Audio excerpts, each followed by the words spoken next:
Para sa biyahe natin today, naisipan kong mamasyal sa isang probinsya sa norte. Dito, sa Clark Freeport sa Angeles, Pampanga. Lakad lang tayo dito. Obvious na siguro to pero hindi ako lokal dito. Kaya naman, nakaasa lang tayo sa Google Maps para makapag-ikot. Ang problema lang, hindi pala lahat ng lugar dito ay pwedeng basta-basta puntahan. Private na ata to. This is Jason Moto at samahan niyo ako mamasyal sa Clark Air Base para makita kung saan pwedeng pumunta kung naparito rin kayo. Dito magsisimula ang ride natin sa North Luzon Expressway o NLEX. Magra-ride tayo ng 1.5 oras patungo ng Angeles, Pampanga. Unahin na natin ang breakfast dito sa Amante Ribs and Steaks. Kain. Ribs ba yun? Tapos samahan na rin natin ng kape sa El Caballo Coffee.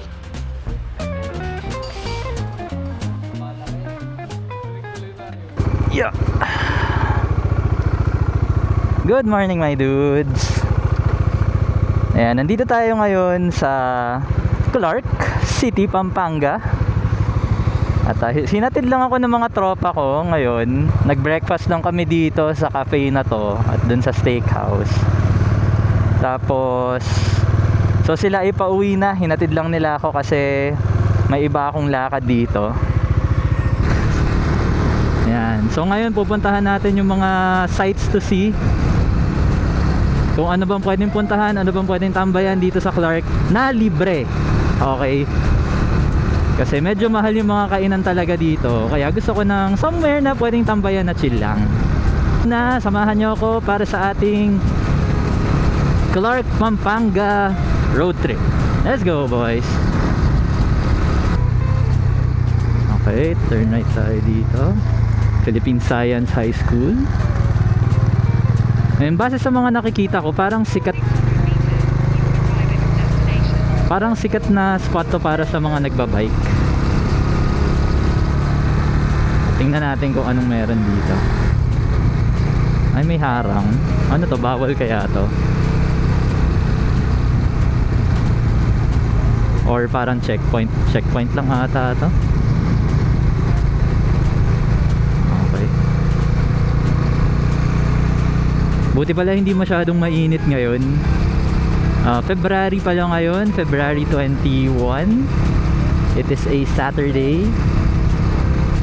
Ito na pala, Goddess of Peace. Oh.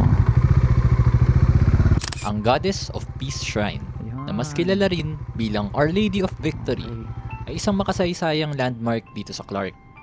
Itinayo ang shrine na ito bilang simbolo ng kapayapaan at pag-asa matapos ang World War II at nagsisilbing paalala sa naging papel ng Clark bilang dating base militar ng Amerika.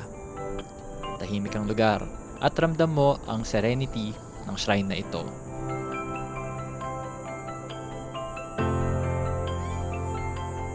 Kahit hindi naman ako parte ng relihiyon na kung saan tinayo itong shrine na ito, ay nagbigay pa rin tayo ng respeto rito at nagpasalamat sa ligtas na biyahe.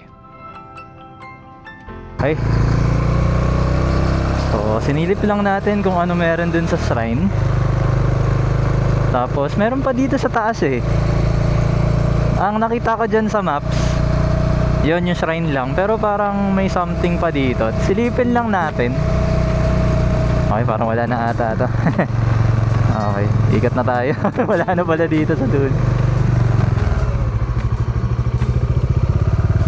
Private na ata to. Okay, umikot lang.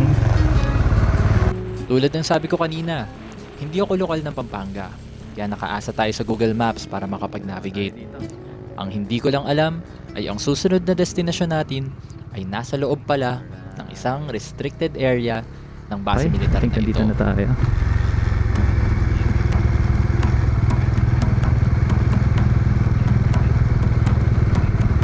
Ay, pwede ba dito?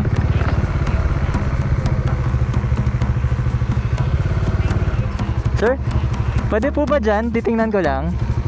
Gilid nyo lang po muna. Ha? Gilid nyo lang po. Saan mo kayo pupunta? Dito lang po, titingnan ko lang tong ruin sana. Okay lang po ba? Titignan nyo lang po. Apo. Bawal po mag-capture ng picture o video. Ah, bawal. Ah, ganon. Sige. Okay, pero kung walang video, okay lang po. Bawal. Bawal din. Sige, sir. Kaya na po kaya. Okay lang po.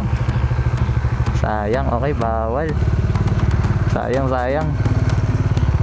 Ang pinunta natin dito ay ang Kelly Theater, isa sa mga abandonadong gusali dito sa base militar.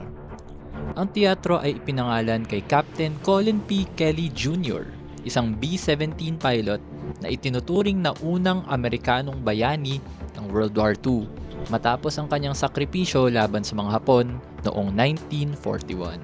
Yung struktura mismo ay gumuho dahil sa pagputok ng bulkang Pinatubo noong 1991 kung saan mga pader na lang nito ang natira ngayon. Ayan siya, oh. Kelly Theater. Ayan siya. Ruins kasi yan. Gusto ko sanang silipin. Sayang, sayang. Okay.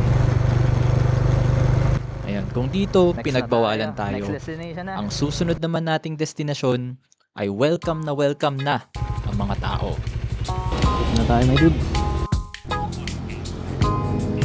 Dito na tayo, my dudes. Welcome to Air Force City Park. Parang wala naman yatang entrance dito. Wala naman nakapaskil. So ito yung parang museum nila ng lumang mga aircraft. Lakad lang tayo dito.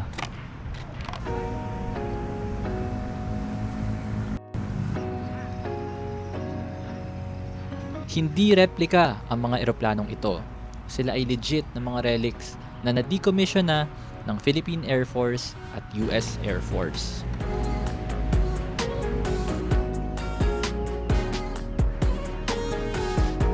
Ang cool nito.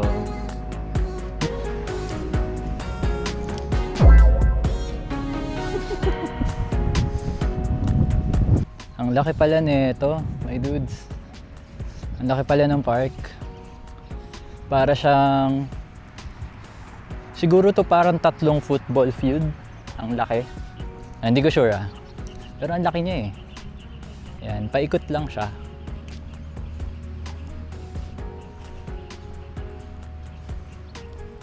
Paikot lang siya tapos bawat pwede rin kayo mag-picnic dito.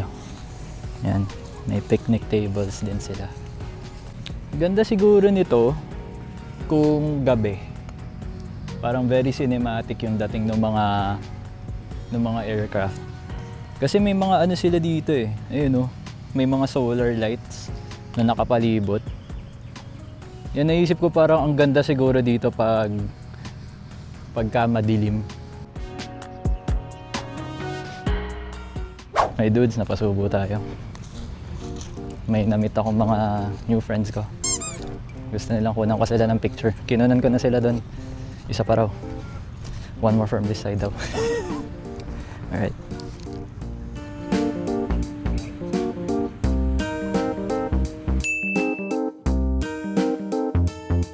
Okay. Ina. New friends, my dudes. Yung mga tito doon na mga titong foreigner.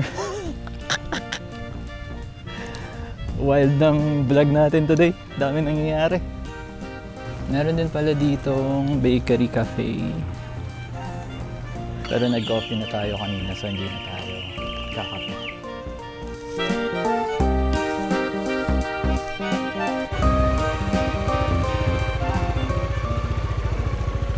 Thank you, Air Force Park.